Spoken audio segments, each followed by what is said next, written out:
شاید یہ اب ہمارا کلچر بن چکا ہے۔ بیویوں کو چائنا کی مشین سمجھ لیا گیا ہے۔ جب تک کام چل رہا ہے تو ٹھیک، ورنہ بدل لو، نہ بدلو تو باپ کے گھر واپس بھیج کر جان چھڑا لو۔ دماغوں کا خناس اتنا بڑھ چکا ہے کہ جس کی انتہا نہیں۔ جب اتنا دم نہیں تھا تو شادی ہی نہ کرتے، یا جب مرد تھے نہیں تو بنے کیوں؟ مختلف نوعیتوں کے کئی واقعات سامنے ہیں۔ جمعہ والے دن ایک سفید ریش بزرگ پاس آئے اور آنسوؤں کے ساتھ رو پڑے، کیونکہ بیٹی 6 مہینوں سے ان کے گھر واپس آ گئی ہے۔ ایک بچوں والی خاتون کو طلاق ہو گئی، حلالہ کی غرض سے دوسرے مرد سے نکاح ہوا۔ اب وہ مرد چھوڑنے کے لیے تیار اور نہ ہی خاتون واپس آنے کو تیار۔ پہلا شوہر پریشان، لیکن اب پریشانی کس بات کی؟ ابھی ظہر کے بعد ایک بزرگ آئے، ان کی بیٹی بھی کچھ روز پہلے یہ کہہ کر واپس بھیج دی گئی کہ ہر وقت بیمار رہتی ہے اور پڑی رہتی ہے، ہمارے کسی کام کی نہیں ہے۔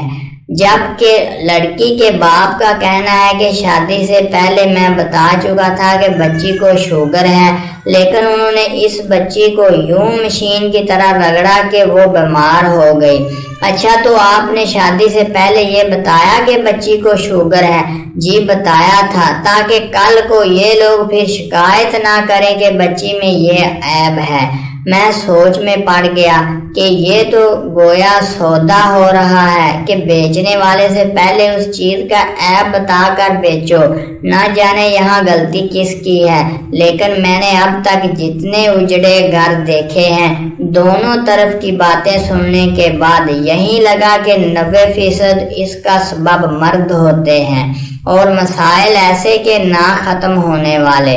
اونٹ کسی کروٹ بیٹھنا چاہے بھی تو اسے بیٹھنے نہیں دیا جاتا، کیونکہ تکبر سر چڑھ کر بول رہا ہوتا ہے۔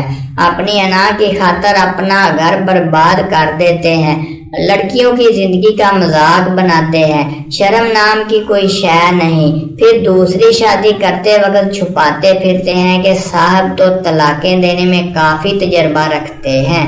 مجھے نہیں معلوم آپ کیا سوچیں، لیکن یہ چیزیں بہت دکھ دیتی ہیں۔ مرد ہیں تو مرد بن کر رہیں۔ مردانگی یہ نہیں کہ معمولی سی باتوں پر گھر اجاڑ کر لوگوں کی بیٹیوں کا تماشا بنایا جائے اور زندگی بھر کے لیے انہیں بے حال چھوڑ دیا جائے۔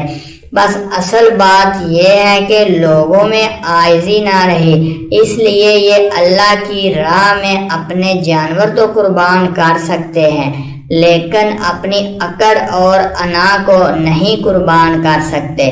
اللہ